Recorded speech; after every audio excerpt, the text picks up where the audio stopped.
Hello everyone. అప్పుడెప్పుడో చెప్పా long video post చేస్తా అని. ఇంత లేట్ ఎందుకయింది అనుకుంటున్నారా? ఏం చేస్తామండి పిల్లలతోటి అసలు ఎడిటింగ్ అనేది కుదరట్లేదు. మళ్ళీ షార్ట్ వీడియో అంటే ఏదో ఒక వాయిస్ ఓవర్ ఇచ్చుకొని పోస్ట్ చేయొచ్చు, కానీ లాంగ్ వీడియో కదా, ఆలోచించాలి కదా ఆ మాత్రమైనా. సరే, అన్నప్రాసన ఎలా జరిగిందంటే చూసేయండి మొత్తం వ్లాగ్ అనేది. మేము వెళ్ళినసరికి క్లోజ్ ఉండే, అక్కడ 1 అవర్కి ఒకసారి క్లోజ్ ఉంటుందంట. ఇక ఆలోపు ఏం చేస్తాం, పిల్లలతో ఇంతమంది పిల్లలు ఉన్నారు, టైంపాస్ చేస్తాం, పిల్లలతో చక్కగా ఆడుకున్నాం. ఆలోపు మా పంతులు వచ్చేసింది అనమాట. పూజ మీద కూర్చున్నాం. ఇక్కడ బెనిఫిట్ ఏంటంటే మేము అది ట్యూస్డే వచ్చింది. ట్యూస్డే అంటే జనాలు చాలా తక్కువ మంది వస్తారంట. ఇంకోటి ఏంటంటే ఇక్కడ 4-5 పూజారులు ఉన్నారు, మనకి అవైలబుల్లోనే ఉంటారు. అన్నప్రాసనకు ఒకరు, అట్లా వెహికల్స్కి పూజలకు ఒకరు, లోపల అర్చనకు ఒకరు, అట్లా వేరే వేరే డిపార్ట్మెంట్స్ ఉన్నాయన్నమాట. మాకు మంచిగా అనిపించింది. ఇంకోటి ఏంటంటే మీరు ఈసారి పూజలు ఏమైనా చేయించుకోవాలంటే ఎర్లీ మార్నింగ్ వెళ్ళిపోండి, 6:30-7 వరకు వెళ్ళండి. అంత మార్నింగ్ అయితే ఎట్లా అనుకుంటారేమో కానీ పర్లేదు. అక్కడికి వెళ్తే సేమ్ తిరుపతిలో మనకి ఫుడ్ ఎట్లా అవైలబుల్లో ఉంటుందో అట్లా మనం పూజలన్నీ కంప్లీట్ చేసుకున్నాక అక్కడ టిఫిన్స్ ఉంటాయి, ప్రసాదాలు, అట్లా 2-3 రకాలు పెడతారు. మనకు కంఫర్టబుల్గానే ఉండొచ్చు, ఎంతసేపు అయినా టైం స్పెండ్ చేయొచ్చు. చాలా స్పేస్ అనేది చాలా ఉంటుంది. మీకు చుట్టూరు ఎంత తిరిగినా సరే మీకు ఓడవదు, అంత బాగుంటుంది, ప్రశాంతంగా ఉంటుంది. మాకైతే పూజ చాలా ప్రశాంతంగా అయింది. ట్యూస్డే కావడం వల్ల జనాలు ఎవ్వరు లేరు. మా పిల్లలు చక్కగా ఇంట్లో ఎట్లా ఆడుకుంటారో అట్లా ఆడుకున్నారు, గుడి చుట్టూ ఉరుక్కుంటూ. మాకు బాగా అనిపించింది. మా బాబు కూడా అన్నప్రాసన మంచిగా తిన్నాడు అనమాట. ఫస్ట్ టైం కదా, ఎట్లా రిసీవ్ చేసుకుంటాడు అనుకున్నాం.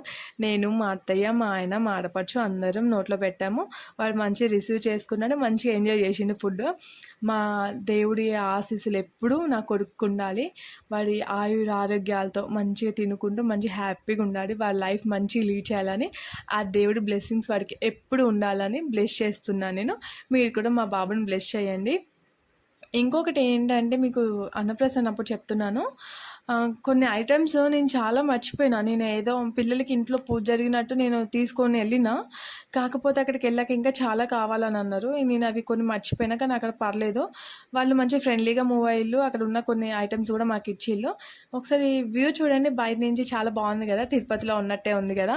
మనం ఊకూకే తిరుపతికి వెళ్ళలేం కాబట్టి వెళ్ళినప్పుడైనా సరే అనుకుంటాం కదా 4-5 రోజులు ఉంటే బాగుండని, కానీ ఉండలేము మనకి, ఎందుకంటే టైం షెడ్యూల్ కుదరదు కాబట్టి.